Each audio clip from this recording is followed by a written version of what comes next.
स्वामी समर्थ. जय जय स्वामी समर्थ.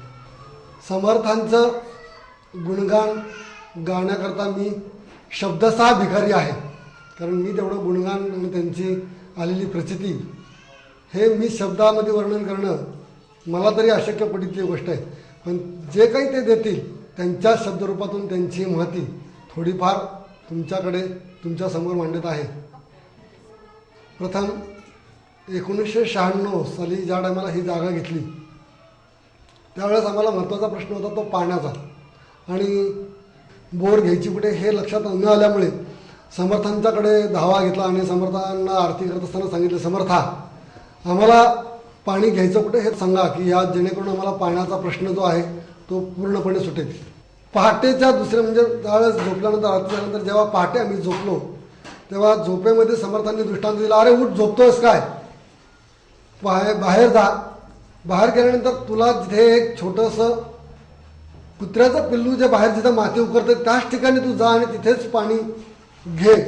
आणि मी झोपेतनं खाडकन जागा झालो. परंतु ज्या टायमाला मी बाहेर आलो त्या टायमाला इथे बाहेर एक अक्षरशः 1.5 महिन्याचं जे छोटंसं पिल्लू जेवढं आपण आपल्या हातामध्ये बसेल ह्या 1.5 महिन्याचं पिल्लू पायाने पुढच्या पायाने माती उकरत होतं आणि अक्षरशः आम्हाला आश्चर्याचा धक्का बसला. मला बघितलं की अरे वा, समर्थांचं तिथं येऊन समर्थ पाणी आपल्याला दाखवतात की ह्या ठिकाणी पाणी घे म्हणून. तिथलीच माती समर्थांच्या चरणाची धूळ म्हणून आम्ही ते माती मस्तकावरती धारण केली आणि त्याच दिवशीच आम्ही पाणी तिथे घ्यायचा निर्णय घेतला. बोरवाल्याला आम्ही बोलवलं आणि बोरवाल्याने त्याचं काही जे काही मशीन आहे ते मशीन पाहिल्यानंतर आम्ही सांगितलं त्याला की इथे पाणी घ्यायचं आहे. तरी सांगितलं, काका तर इथं पाणी तुम्हाला लागणार नाही, शक्य नाही आहे. मी म्हटलं मला इथंच पाणी घ्यायचं आहे. त्यामुळे तुम्हाला किती फूट घ्यायचं आहे म्हणजे इथं कमीत कमी गेलं तर तुम्हाला 250-300 फूट खाली जावं लागेल इथं, कारण आजूबाजूला कुठेही 250 फुटामध्ये मी इथंच बोर घेतलेले आहेत. 250 फुटापेक्षा कुणालाही पाणी लागलेलं नाही आहे. तुम्ही इथं पाणी घेऊ नका, तुमचे पैसे वाया जातील. मी म्हटलं नाही नाही, मला इथंच पाणी घ्यायचं आहे. त्यांनी सुरुवात केली. सुरुवात केल्यानंतर एक 5 फूट खाली गेल्यानंतर त्यांनी पुन्हा माती हातात घेतली.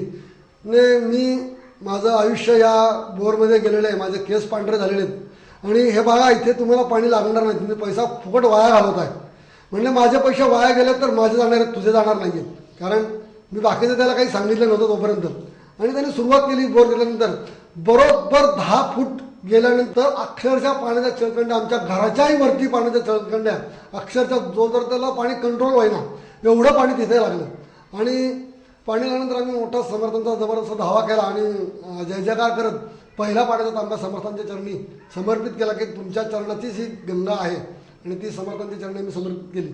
बरोबर 50 फूट गेल्यानंतर आम्ही पाणी थांबवलं आणि त्यावेळेस तो म्हणाला, हे अक्षरशः अद्भुत आहे, कारण मला इथे मी एवढं वर्ष पाणी घेतोय, मला एवढं वयाचं ह्यामध्ये गेल्यानंतर मला आठवत नाही की असल्या ठिकाणी पाणी आलेलं. हे कसं काय, तुम्ही कुठला पाण्याडा आणला होता?